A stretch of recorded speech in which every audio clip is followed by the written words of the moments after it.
जागो कुंडलिनी माँ, करो सब पे कृपा। जागो कुंडलिनी माँ, करो सब पे कृपा।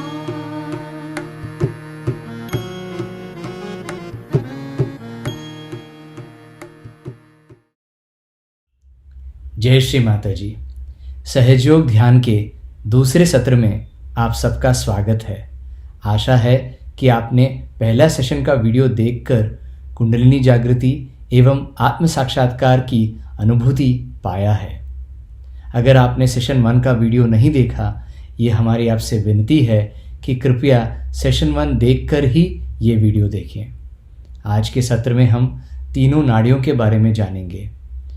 कुंडलिनी उठा के बंधन लेना भी सीखेंगे। जल पैर क्रिया यानी फुट सोकिंग के बारे में भी हम जानेंगे। आप आराम से ज़मीन पर या कुर्सी पर बैठ के हेडफोन लगा के इस सेशन का आनंद लीजिए। पहले हम परम पूज्य श्री माता जी निर्मला देवी को प्रणाम करके इस सेशन का शुरुआत करते हैं। जय श्री माता जी। हमारी सूक्ष्म प्रणाली में 3 नाड़ियाँ और 7 चक्र होते हैं। मध्य नाड़ी को केंद्रीय नाड़ी या सुषुम्ना नाड़ी कहते हैं। बाईं नाड़ी को चंद्र नाड़ी या ईड़ा नाड़ी कहते हैं और दाईं नाड़ी को सूर्य नाड़ी या पिंगला नाड़ी कहते हैं। नाड़ी व्यवस्था की संतुलन से स्वास्थ्य बना रहता है। इस सिंपैथेटिक नर्वस सिस्टम के असंतुलन से ही शारीरिक एवं मनोदेहिक बीमारियां होती हैं। ईड़ा नाड़ी हमारे भावनात्मक संतुलन के लिए जिम्मेदार है। जिनमें बाईं नाड़ी का अत्यधिक प्रभाव होता है वह तामसी, आलसी, स्वयं पर तरस खाने वाले तथा दूसरों के प्रभुत्व के सम्मुख झुकने वाले बन जाते हैं। हमेशा अतीत या भूतकाल के बारे में सोचते रहते हैं। कल की बात हो या 2 साल या 15 साल पहले की बात हो, इंसान हमेशा गत स्मृतियों में लीन रहता है।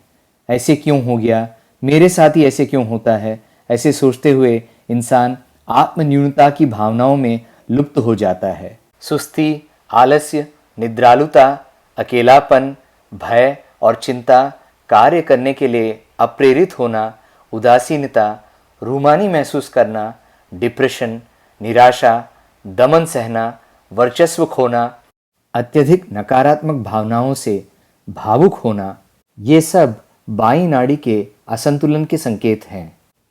मनोदेहिक रोग अत्यधिक बाएं चैनल के कारण होते हैं। एंजाइना, निम्न रक्तचाप, लो ब्लड प्रेशर, दिल का दौरा जैसे रोग, आलसी अंगों के कारण भी विविध प्रकार के रोग हो सकते हैं।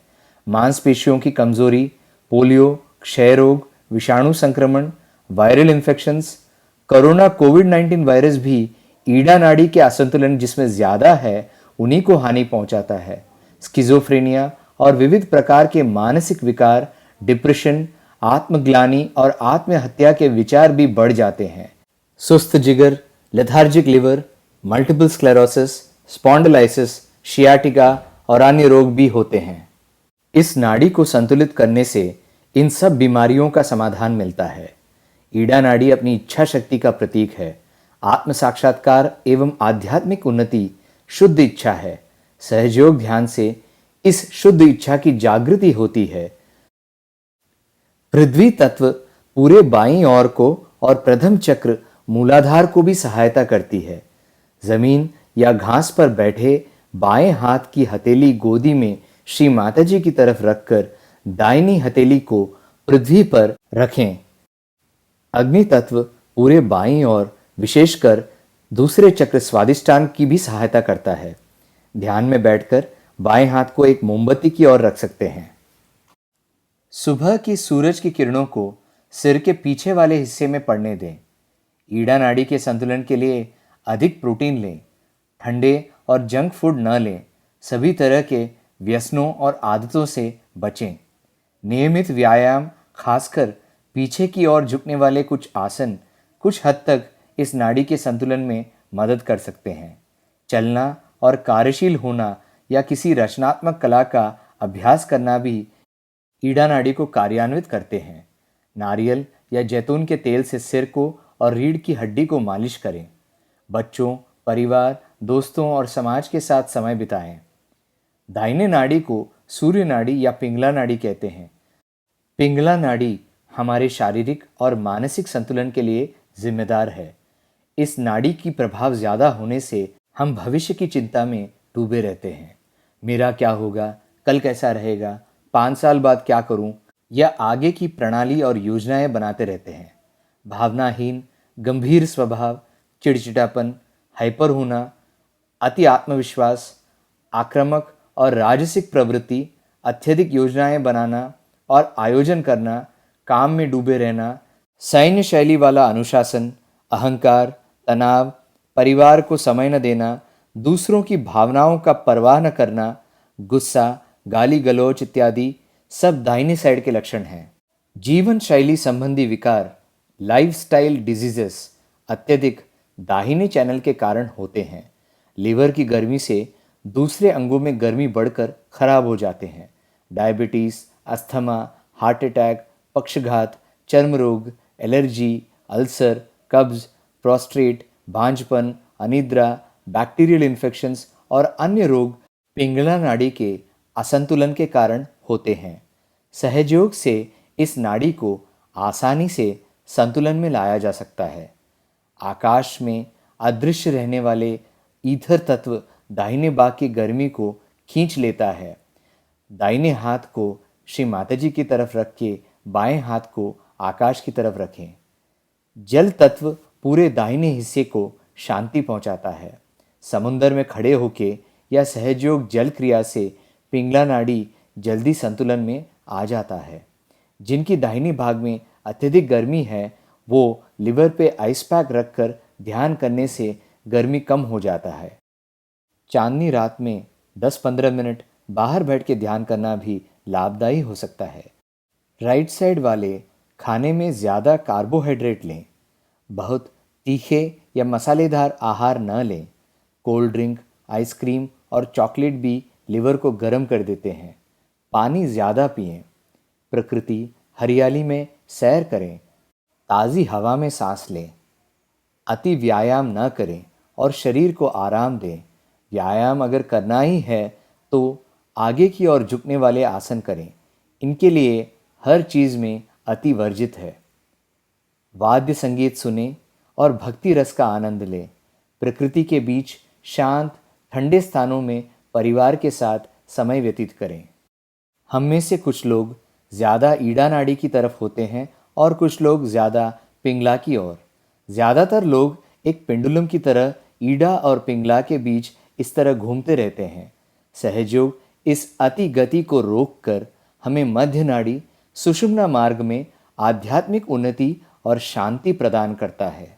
परम पूज्य श्री माताजी निर्मला देवी की कृपा से जब हम सहयोग साधना से सुषुम्ना में संतुलित हो जाते हैं तब भविष्य और भूतकाल की चिंता छोड़ हम वर्तमान में हर क्षण का आनंद लेते हैं। न किसी के ऊपर आक्रमण करते हैं और ना ही किसी को आक्रमण करने देते हैं। स्वयं में लीन होकर निर्विचार बन के खुद की, परिवार की और समाज की देखभाल और प्रगति में अप्रयत्न कार्यशील हो जाते हैं। इस प्रकार सहयोग से शारीरिक, मानसिक, भावनात्मक और आध्यात्मिक उन्नति प्राप्त करते हैं। सहयोग में ध्यान से पहले और ध्यान के बाद हम एक छोटी सी क्रिया करते हैं। उसे कुंडलिनी जगह के बंधन लेना कहते हैं। वह कैसे करना है हम अब श्री माताजी से सीखेंगे और उनके साथ ही यह क्रिया करेंगे। ये जो कुंडलिनी का जागरण है उसको चढ़ाते वक्त ऐसे भी चढ़ा सकते हैं, लेकिन बेहतर है कि इसको ये जो कुंडलिनी की प्राप्ति की जो इच्छा है, चढ़ाने की जो इच्छा है, इस हाथ से प्रदर्शित करते हुए इस तरह से कुंडलिनी के ऊपर पकड़ी जाए। पहले लेफ्ट हैंड नीचे। अब ये जो हाथ है इसको घुमाना है। अब जिसको कहते हैं घड़ी के कांटे के जैसे क्लॉकवाइज, ये हाथ सीधा चलेगा और वो हाथ घुमाना है।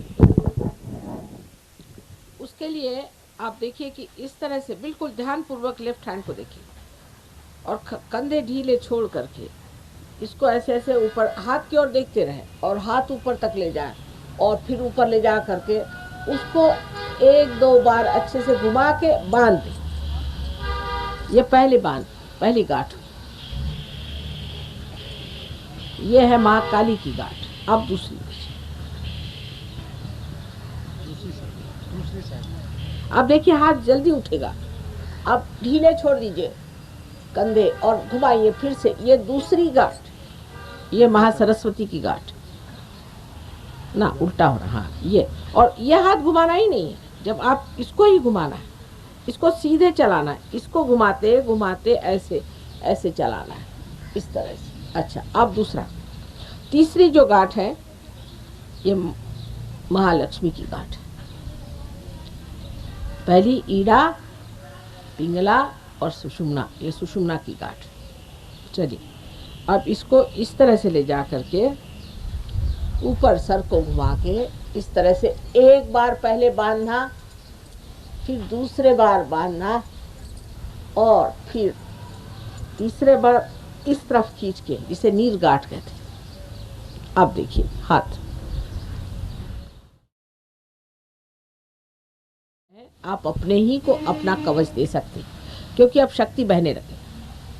अब आप जो मैंने आपसे कल कहा था कि जो आपका बायां हाथ है, माने लेफ्ट हैंड जो है, उसको आप फोटो की ओर करें, क्योंकि ये आपकी इच्छा शक्ति, समझे ना, इच्छा शक्ति।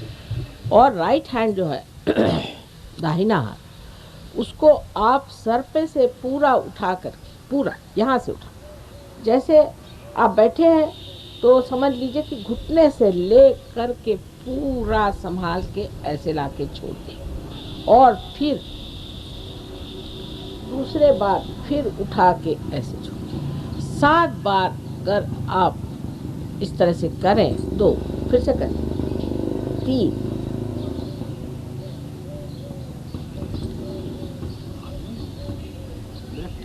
4,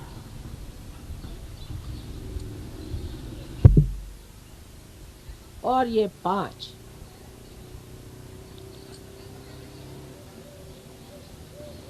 6 और ये 7। अब देखिए 7 अर्ध मात्रा से 3.5 मात्रा बन जाती। कुंडलिनी जगा के बंधन लेने के बाद हम दोनों नाड़ियों को संतुलित करके ध्यान करेंगे। पहले हम ईड़ा नाड़ी को संतुलित करेंगे। बायां हाथ गोदी में रखे दाहिना हाथ को ज़मीन पर रखिए और माँ से प्रार्थना कीजिए, माँ मेरे बाएं नाड़ी तंत्र को स्वच्छ कर दीजिए। आइए आंखें बंद कर लीजिए और चित्त पूरा तालु पे सहस्त्रार पर रख लीजिए। ध्यान के दौरान आपके बाएं हथेली में कैसे महसूस हो रहा है, उस पे भी चित्त रखिए। हथेली के बीचों बीच उंगलियों पर कैसे लग रहा है, ज़रा परखिए। बाएं हथेली में अगर गर्मी लग रही हो या कुछ भारीपन लग रहा हो तो माँ से प्रार्थना कीजिए, माँ इस गर्मी को, इस भारीपन को आप धरती माँ से दूर कर दीजिए। पूर्ण हृदय से माँ से मांगिए।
धीरे धीरे आप देखेंगे कि हाथ हल्का हो जाएगा और चैतन्य बहना शुरू हो जाएगा।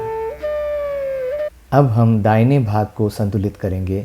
दाहिना हाथ गोदी में, बायां हाथ आकाश की ओर। आंखें बंद, चित्त पूरा तालू पर। माँ से प्रार्थना कीजिए, माँ मेरे दाहिने ओर की असंतुलन को आप आकाश तत्व से निकाल दीजिए। चित्त पूरा तालू पर और साथ ही आपके दाहिने हथेली में कैसे लग रहा है उस पर भी दृष्टि रखिए। हथेली के बीचों बीच उंगलियों पर कैसे लग रहा है देखिए। अगर हाथ में गर्मी या भारीपन लग रहा है तो माँ से प्रार्थना कीजिए, माँ इस गर्मी को, इस भारीपन को आकाश तत्व से निकाल दीजिए।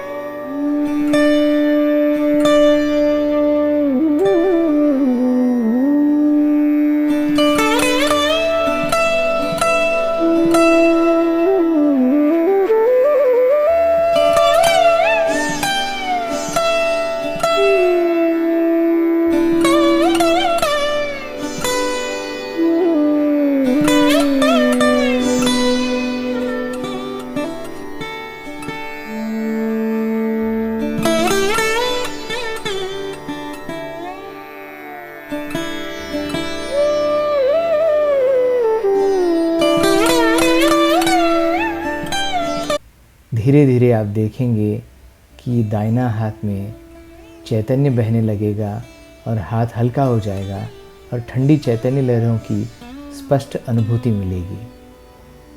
कुछ लोगों को और समय लग सकता है, आप सबूरी रखिए, धीरे धीरे आपको भी चैतन्य पता चलेगा। अब दोनों हाथ गोदी में रखेंगे और माँ से प्रार्थना करेंगे, माँ हमें निर्विचारिता दीजिए, हमारे सारे विचार दूर कर दीजिए। चित्त पूरा तालू पे रखिए और अब हम 1-2-3 मिनट ध्यान करते हैं। चित्त तालू पे रखिए और साथ ही दोनों हथेलियों में भी कैसे लग रहा है उस पर भी ध्यान रखिए।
अभी आप आँख खोलिए और दाहिना हाथ सर के ऊपर रखकर यहाँ पर चैतन्य की स्थिति को परखिए। उसके बाद बायां हाथ को ऊपर रख के उससे भी देखिए कैसे लग रहा है आपको।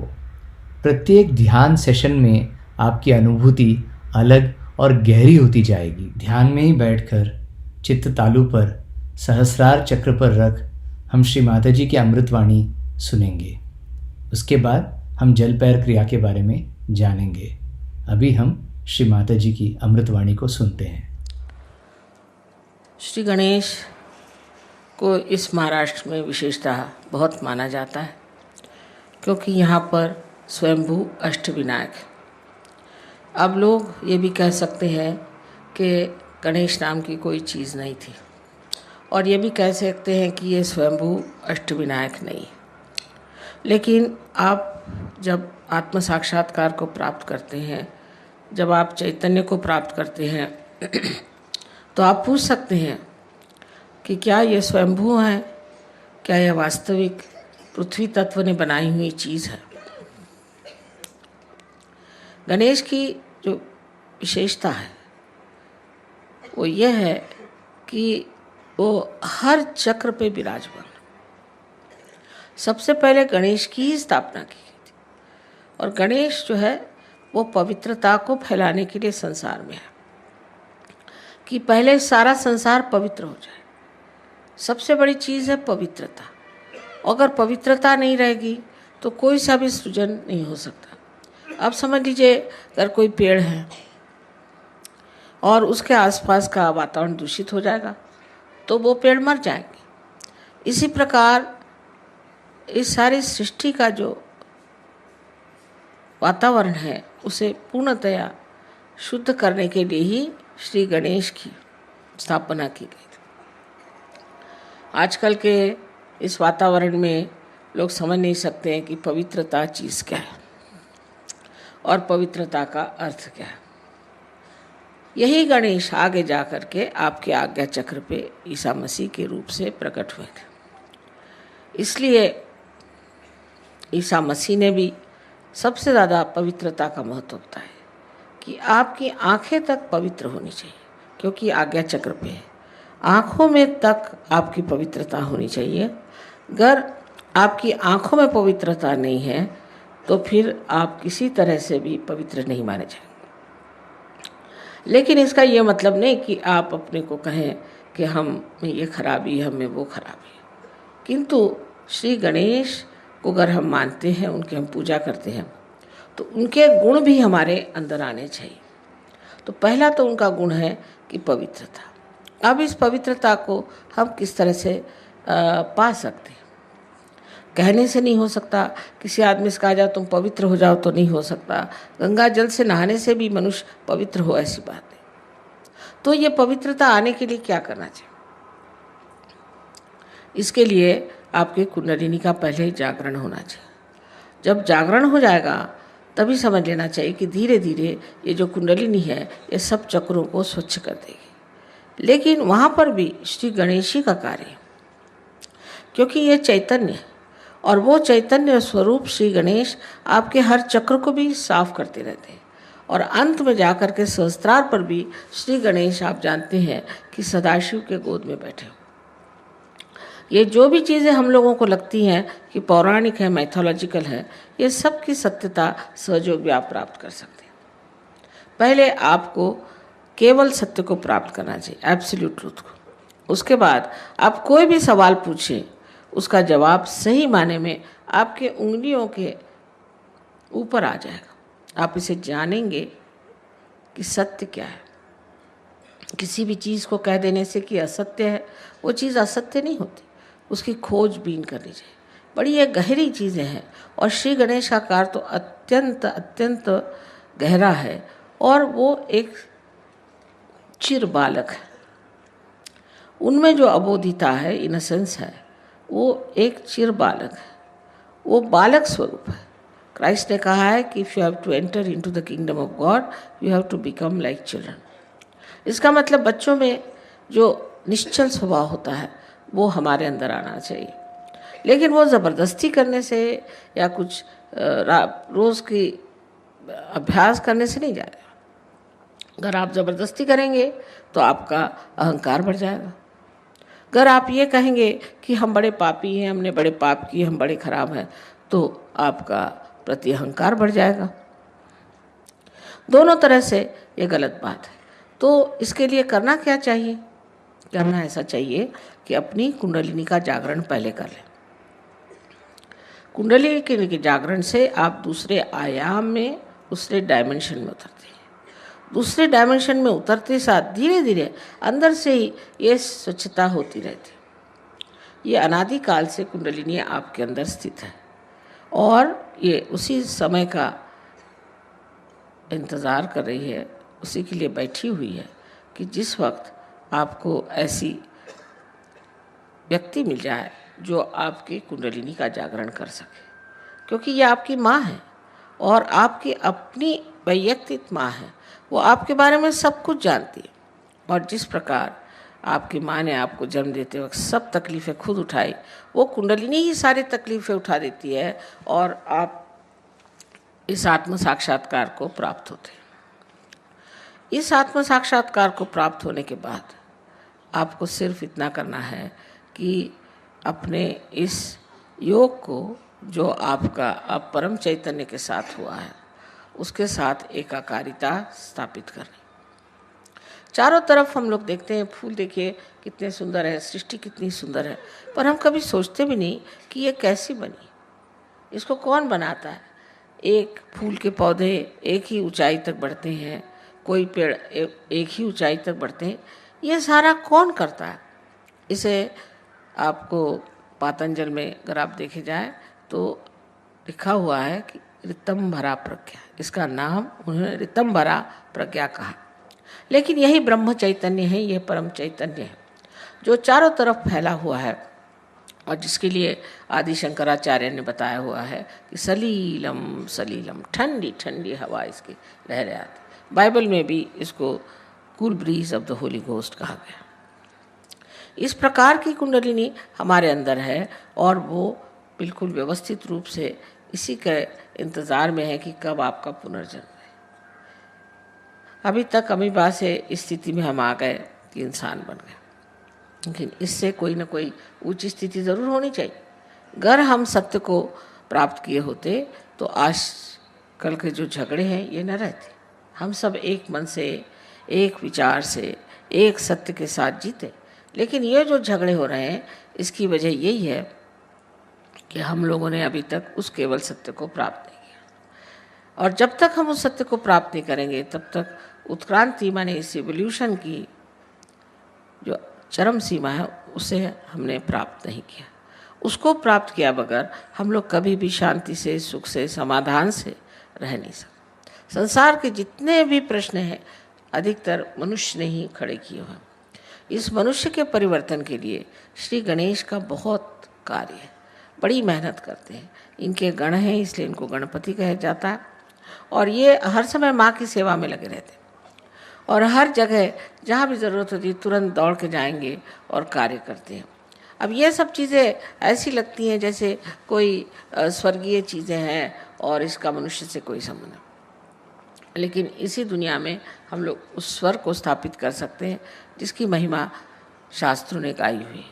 कोई कठिन बात नहीं है और इसके लिए सिर्फ हमें सज्ज होना चाहिए, मन में शुद्ध इच्छा रखनी चाहिए कि हम इसे प्राप्त करें। ये कोई झूठी बातें नहीं है, ये कोई ऐसी बातें नहीं है कि जिससे किसी को भुलावा डाला जाए, किंतु ये बात सत्य है और इसे हमें प्राप्त करना चाहिए। हम श्री गणेश को नमस्कार करते हैं लेकिन ये नहीं सोचते कि श्री गणेश क्या है, हमारे अंदर कहाँ स्थित हैं, क्या क्या कार्य करते हैं और इनसे हमें क्या क्या प्राप्त करना। दूसरी चीज़ इनसे प्राप्त करना है वो है सुबुद्धि, जिसे विजडम कहते हैं। श्री गणेश में इतनी सुबुद्धि और इतना प्रेम है कि वो जानते हैं कि आप लोग गलती कर रहे हैं, वो जानते हैं कि आप में कुछ दोष है, लेकिन छोटे बच्चे जैसे क्षमा कर देते हैं हर एक चीज़ को। उनको मालूम नहीं किसी से नाराज़ होना, इसी प्रकार वो आपको बहुत क्षमा करते हैं, किसी हद तक काफ़ी क्षमा कर देते हैं, पर जब आप हद से गुजर जाते हैं तब फिर ज़रूर वो नाराज़ हो जाते हैं। तो उनको सिर्फ मानना, मंदिरों में जाना और उन पे पैसे चढ़ाना, उनको पैसे ऐसे कुछ समझ में नहीं आते। को अगर कुछ चढ़ाना है तो अपने हृदय को चढ़ाना होगा और उस गणेश को अपने हृदय में बिसाना होगा। जब तक वो हमारे हृदय में नहीं आएंगे, हमारा जीवन पवित्र नहीं होगा और उस पवित्रता के कारण जो हमें आशीर्वाद मिलने हैं वो नहीं मिलेंगे। इसके अलावा उनमें ये भी शक्ति है कि वो दुष्टों का संहार कर सकते हैं। अगर कोई आपको तंग करे, तकलीफ दे, तो वो आपके आसपास लगे रहते हैं। बड़े चमत्कार सहयोग में हुए, अनेक लोगों ने देखा है कि उनके न जाने कितने ही प्रश्न थे वो एकदम से हल होगा। वो भी काम श्री गणेश का ही है। वो इस तरह से काम करते हैं कि समझ ही नहीं आता कि किस तरह से काम हो गए और उसमें कोई भी त्रुटि नहीं रह जाती। इतने बड़े श्री गणेश अगर हमारे साथ है तो फिर हमें डरने की कौन सी बात है, फिर हमें घबराने की कौन सी बात है। सिर्फ हमें गणेश को वरण करना है और अपने अंदर उन्हें स्थापित करना है। ये चीज़ कितना भी समझाने से नहीं होगी, ये तो जब आप महसूस करेंगे इसको, उसके बारे में जब बोध होगा आपको, तब आप समझेंगे कि श्री गणेश कितने महत्वपूर्ण हैं। अब जो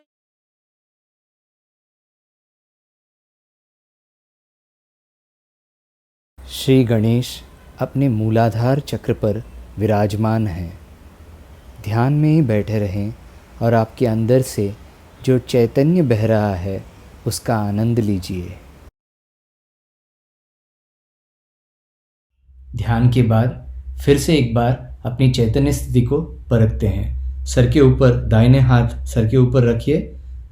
सिर को छूने की ज़रूरत नहीं है। 1-2 इंच ऊपर रख के देखिए यहाँ पे आपको ठंडा या गर्म महसूस हो रहा है क्या। कुछ लोगों को सर के बहुत नज़दीक पता चलेगा, कुछ लोगों को थोड़ी दूरी में। आप ऐसे ऊपर नीचे करते हुए देखिए आपको कहाँ पे क्या महसूस हो रहा है, ठंडा या गर्म। दाहिने हाथ से देखिए, फिर बाएं हाथ से भी देखिए कैसे लग रहा है। हर एक ध्यान सेशन में अनुभूति अलग रहती है। ये अपने अंदर की नाड़ी स्थिति, चक्रों की स्थिति पे आधारित है कि हमको क्या और कैसे महसूस हो रहा है। कुछ लोगों को रीढ़ की हड्डी, स्पाइनल कॉर्ड में भी वाइब्रेशंस पता चलते हैं या कुंडलिनी की गति पता चलती है। कुछ लोगों को एक ही हाथ में पता चलता है, दूसरे हाथ में नहीं पता चलता है। एक हाथ में गर्म रहता है, एक हाथ में ठंडा रहता है, या दोनों हाथ गर्म रहते हैं, या एक हाथ में भारीपन रहता है या दोनों हाथ भारी रहते हैं। अगर संतुलन बराबर रहा अंदर और ध्यान अच्छा हुआ तो हमारा चैतन्य स्थिति बेहतर होगा। दोनों हथेलियों में और सर के ऊपर एकदम ठंडा महसूस होगा, ठंडी चैतन्य लहरी का स्पष्ट एहसास होगा। दिन भर हम सोच विचार और तनावपूर्ण कार्य करते रहते हैं, इसीलिए एक ऐसी तकनीक के बारे में अभी हम आपको बताएंगे जिससे यह तनाव कम होगा और शांति बढ़ेगी।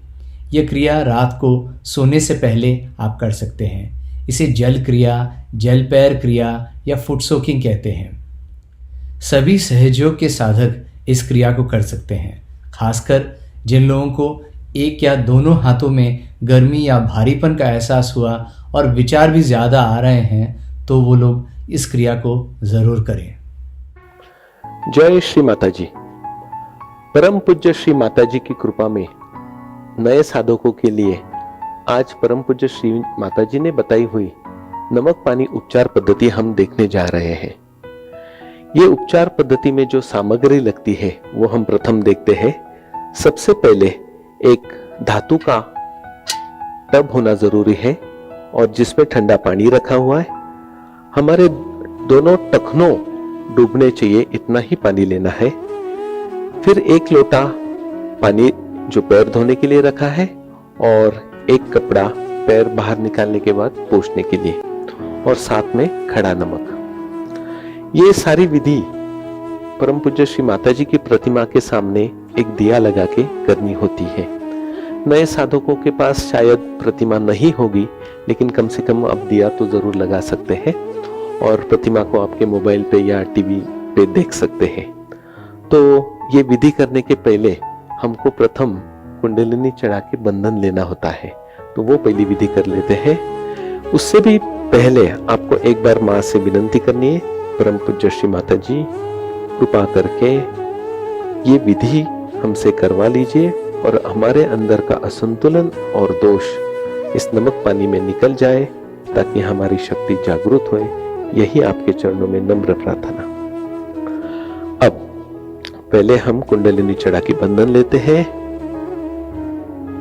ये हुआ 1,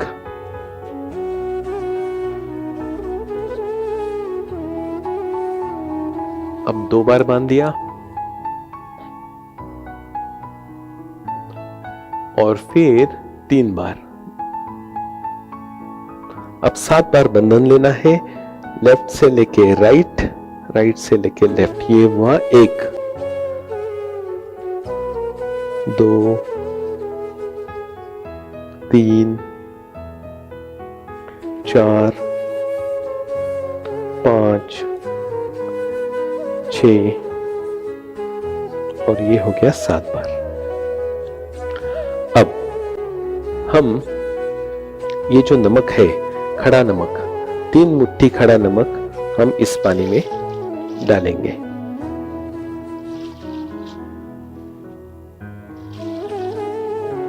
अब ये पानी को बंधन देना जरूरी है। इसके लिए आपको बायां हाथ परम पूज्य श्री माता जी की ओर करना है और दाएं हाथ से आपको पानी के ऊपर ही 7 बार घुमाना है।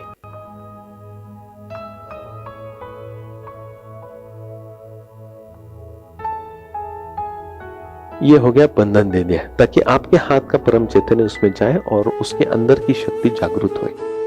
अभी धीरे धीरे ये दोनों पैर हम उस पानी में डुबाएंगे। दोनों हाथ परम पूज्य श्री माता जी की ओर। एक जरूरी सूचना इसमें ऐसी है कि ये उपचार पद्धति करते वक्त आपको आंख खुली रखनी है। अब सबसे पहले जो आपको संतुलन सिखाया गया वो आपको पहले करना है। तो आपका जो दाहिना हाथ है वो जमीन की ओर और बायां हाथ परम पूज्य श्री माता जी की ओर। और इसमें आप जैसे संतुलन करना है कि परम पूज्य श्री माता जी कृपा करके मेरे बाएं साइड के सारे दोष भूमि तत्व में निकल जाए।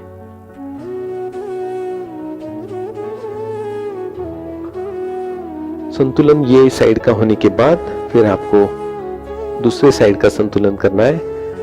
बायां हाथ आकाश की ओर और दाहिना हाथ परम पूज्य श्री माता जी की ओर। और रिक्वेस्ट करना है, परम पूज्य श्री माता जी कृपा करके मेरे दाहिने हाथ के सारे दोष आकाश तत्व में निकल जाए।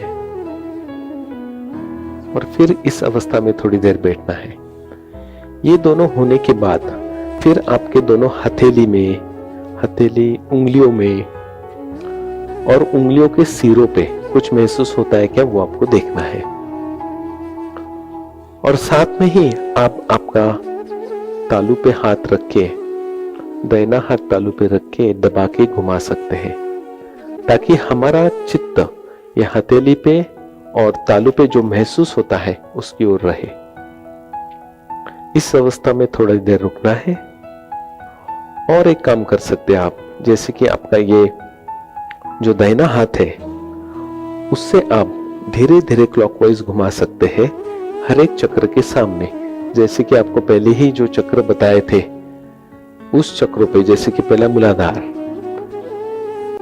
ऐसे घुमाना है और धीरे से उसको फेंक देना है। वहां की जो नेगेटिव एनर्जी है, असंतुलन है।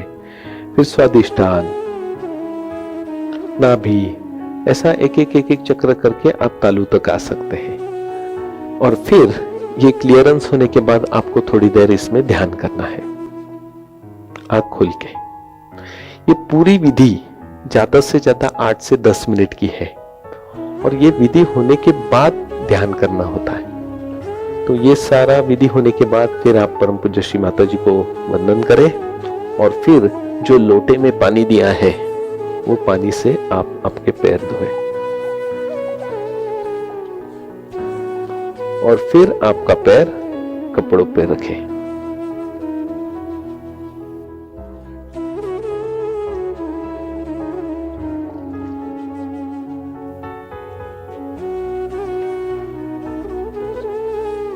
ये होने के बाद आपको वो जो पानी है उसको वापस 7 बार बंधन देना है और वो पानी को वापस हाथ नहीं लगाना है। ये पानी को हम फिर इसको हम शौचालय में इसको फेंक देना है। फिर हमारी शक्ति को चढ़ा के बंधन देना है।